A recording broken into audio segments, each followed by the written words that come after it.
రాబోయే కాలంలో ఖచ్చితంగా అమలవుతాయి. కొంచెం మీకు తెలుసు, అక్కడ 7 లక్షల కోట్ల అప్పు ఉన్నది. గంటకు 3 కోట్లు వడ్డీలు కడతా ఉన్నాడు సీఎం రేవంత్ రెడ్డి. అప్పు తెచ్చిన కాడ కేసీఆర్ తెచ్చిన అప్పు గంటకు, నెలకు 1000 కోట్ల 6000 కోట్ల పైగా వడ్డీలు కడతా ఉన్నారు. అటే సరిపోతున్నాయి. అవన్నీ లేకుండా వాస్తవంగా పేదోళ్లకు ఇట్లా మీకు ఇవ్వాలనేదే మా అందరి ఆలోచన. అప్పుడు కనుక వెనుకట రాజశేఖర రెడ్డి గారు ఉన్నప్పుడు పింఛన్లు పెంచిండు, వికలాంగుల పింఛన్లు, ఇందిరమ్మ ఇండ్లు, రేషన్ కార్డులు, ఇందిర జలప్రభ, ఇట్లా అనేక స్కీమ్స్ నడిచినట్టుగా ఇప్పుడు కూడా మళ్ళీ అదే రకంగా మంచి స్కీమ్స్ ఇంకా ముందు తీసుకెళ్లాలనే ఆలోచనతో మనం చేస్తూ ఉన్నాం.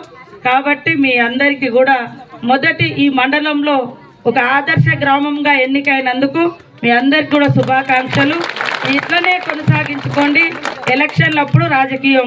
ఇప్పుడు అందరూ మన ఊర్లల్లో మనకేం కావాలి, మన ఈ ఇంట్లో పాపం పేదోళ్ళు వాళ్ళకి గీ సాయం చేయండి, వీళ్ళకి రాలేదు వీళ్ళకి చేయండి, నాకు రాలేదు నాకు కూడా చేయండి అని ఇట్లా అడగడంలో తప్పు లేదు. కానీ ఉట్టిగా లొల్లి పెట్టుకొని పోతే అధికారులు వెళ్ళిపోతారు, మనం మళ్ళీ ఎవరికి చెప్పుకోవాలో తెలియదు.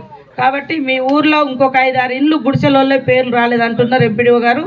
రేపు ఎల్లుండి మీరు ఇక్కడ ఇల్లు తిరిగి ఆ ఇండ్లది మాత్రం మిగతా అన్ని వాళ్ళవి ఇచ్చేయండి. ఆ ఇండ్లది మాత్రం ఒకసారి రౌండ్ వేయండి. మరి అరువులకు రాకుండా వేరే వాళ్ళకి వస్తే వాళ్ళు బాధపడతారు. కాబట్టి ఒక 10-15 వీళ్ళకి ఇచ్చేసి మిగతాయి అన్నీ తిరిగి రేపు ఎల్లుండి ఇచ్చేయండి. అందరికీ నమస్కారాలు. మీరు ఇచ్చిన పావుల వడ్డీ కూడా మనకు రాలేదు. ఇప్పుడు మీకు పావులా కాదుగా రూపాయి 10 పైసల వడ్డీ కూడా లేకుండా అంటే పైసా వడ్డీ లేకుండా మనం ఫ్రీగా లోన్లు ఇస్తూ ఉన్నాం. కాబట్టి మహిళలందరూ కూడా వాడుకోవాలి. మంచిగా గేదెలను తెచ్చుకుంటారా, కోళ్ళ ఫామ్ పెడతారా, మరి మేకల ఫామ్ పెడతారా, ఏదో ఒకటి దాన్ని పెట్టుకొని మీరు ముందుకు పడాలి.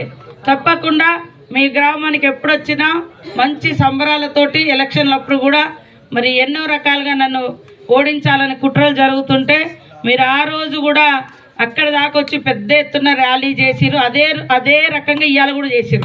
గుర్తుకొచ్చింది అంటే నేను కష్టంలో ఉన్నప్పుడు కూడా మీరు నాకు అదే తోడుగా ఉన్నారు. ఈరోజు సంతోషంలో ఉన్నాం కాబట్టి ఖచ్చితంగా 100% మీకు చేసే బాధ్యత మాది. ఆ దేవుని కాడ కూడా 10 లక్షలు ఇచ్చి అక్కడ ఫస్ట్ కొబ్బరికాయ ఆ రోజు కూడా కొట్టించి అక్కడ నుంచి డ్యాన్సులు చేసుకుంటూ తీసుకొచ్చారు.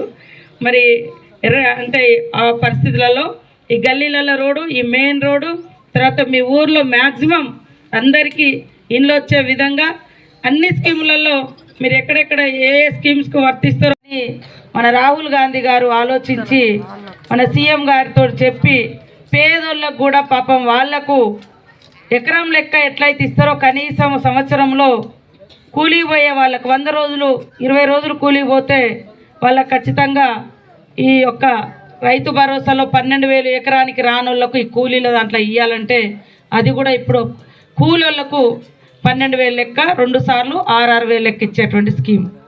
ఇంకొకటి మరి ఊరూర్లో ఒక ఉద్యమంలో అప్పుడు వైఎస్ఆర్ గారు పెద్ద ఎత్తున ఇందిరమ్మ ఇల్లు శాంక్షన్ చేసిండు. ఆ తర్వాత వచ్చినటువంటి గవర్నమెంట్లో ఒక్క ఇల్లు కూడా మళ్ళీ రాలే. కాబట్టి ఇప్పుడు మళ్ళీ ఇందిరమ్మ ఇల్లు 5 లక్షలతోటి మనకి ఇచ్చే స్కీమ్. దాన్ని ఇవాళ 4 స్కీములను మరి మొన్న గ్రామ సభలైతే ఎక్కడైతే ప్రశాంతంగా జరిగినటువంటి గ్రామాలలో మీ గ్రామం కూడా ఒకటి.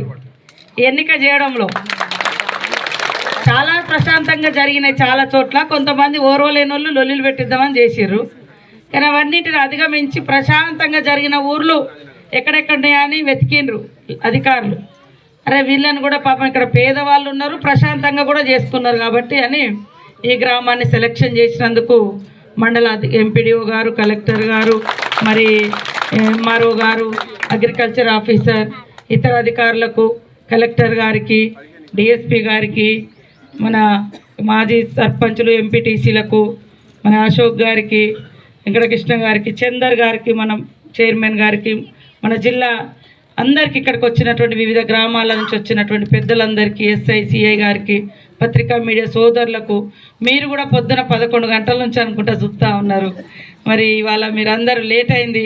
ఇవాళ గణతంత్ర మనం మరి జెండా వందన కార్యక్రమం చేసుకోవడం, తర్వాత మరి వికలాంగులకు నడవలేనటువంటి వాళ్ళకు కూడా ఇవాళ ములుగులో ఒక 322 మంది వికలాంగులకు, మాట్లాడిన వాళ్ళకు, చెవులు వినబడిన వాళ్ళకు, నడవలేని వాళ్ళకు, వాళ్ళకన్నీ కూడా ట్రైసైకిళ్ళు, చెవులు వినబడేటట్టుగా అవన్నీ కూడా ఇవ్వడంతో కొద్దిగా లేట్ అయింది.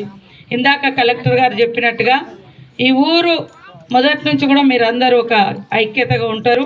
మీ గ్రామ పంచాయతీ అట్లనే ఉండి ఇవాళ మీ పేర్లు రాకుండా మళ్ళీ మాకు ఇవ్వండి. ఖచ్చితంగా 100% మీకు అన్నీ చేసే బాధ్యత మాది. ఇప్పుడు వచ్చేటప్పుడు మన రామ్మోహన్ అంటుండే, అక్క పేదోళ్ళ పేర్లు రాలేదంటే, పేదోళ్ళకి అస్సలే అన్యాయం జరగనీయం. సరే కొద్దిగా ఉన్నోళ్ళు కొద్దిగా లేట్ అయినా మంచిది. ఇంత అన్నం తిన్నోళ్ళకు బిర్యానీ అంటే బిర్యానీ కొద్దిగా వాళ్ళు లేట్ అయినా మంచిదే, కానీ కనీసం కారంతోటైనా కడుపు నింపాలి కదా మనం. అట్లా అర్హులైనటువంటి వాళ్ళందరి కూడా ఈరోజు వచ్చినాయి. ఒకవేళ రాకుంటే మళ్ళీ మీరు రాసి పంపించండి. రేపు ఇల్లు తిరిగి సర్వే చేయండి, ఇల్లు కూడా. ఎందుకంటే నేను అందుకని అందరి కాగితాలు ఇద్దామంటే ఇలా రానోళ్ళు ఉన్నారని తెలిసింది ఇప్పుడు. మరి పాపం వాళ్ళు బాధపడతారు కదా. కాబట్టి ఒక 10-20 మందికి ఇచ్చేసి ఇల్లు మీరు రేపు ఇల్లు తిరిగి వాళ్ళని కూడా రానోళ్ళ పేర్లు కూడా ఇంక్లూడ్ చేసి ఈ 2 ఊర్లు, ఈ గ్రామ పంచాయతీ పరిధిలో అవి పట్టుకొచ్చి కలెక్టర్ గారికి ఇస్తే నేను కూడా ఆమోదం చేసి తప్పకుండా మన ముఖ్యమంత్రి గారితో, మన మంత్రి పొంగులేటి శ్రీనివాసరెడ్డి గారు, మన గృహ నిర్మాణ శాఖ మంత్రి ఇందిరమ్మ ఇళ్ళది, వారితోటి మాట్లాడి మీ అందరికీ కూడా ఇచ్చే బాధ్యత మాది అని కూడా తెలియజేస్తా ఉన్నాం. అదేవిధంగా ఇంతకుముందు ఏదైనా స్కీము మనము కొత్త స్కీమ్ ఏదైనా తీసుకొని వచ్చినప్పుడు గవర్నమెంట్ తరపు నుంచి ఒక లిస్ట్ అనేది వచ్చేది. ఫైనల్గా ఇంతమంది ఎంపిక అయ్యారు అనే లిస్ట్ అనేది వచ్చింది. తర్వాత మీరు ఆ లిస్ట్ చూసుకుని అయ్యో నా పేరు లేదే అని చెప్పి మీరు ఎంపీడీ ఆఫీస్కి పరిగెత్తడం, కలెక్టర్ ఆఫీస్కి పరిగెత్తడం చేసేవాళ్ళు. అవునా? అవునా కదా గతంలో, ఇంతకుముందు. కానీ ఈసారి ఏం చేశారంటే దేనికంటే భిన్నంగా ఒక లిస్టుని ఫైనల్ చేయడానికంటే ముందే మీరు గ్రామ సభకి రండి, వాళ్ళకి లిస్టు చూపించండి. ఆ లిస్టులో ఎవరైనా పేర్లు మిస్ అయి ఉంటే వాళ్ళ దగ్గర నుంచి దరఖాస్తు తీసుకుని యాడ్ చేయండి. ఇప్పుడు ఒక లిస్ట్ వచ్చింది, దాంట్లో సార్ నాకు వచ్చింది, కొంతమందికి బాకీ ఉంది, వాళ్ళకి కూడా వస్తుంది, ఈ వారంలో ఇస్తామని చెప్పారు, వస్తుంది. అక్కడ పైసలు వచ్చిన కొద్ది మీకు పంచుతూ ఉంటాం, వస్తాయి, తొందరగా ఇస్తాం.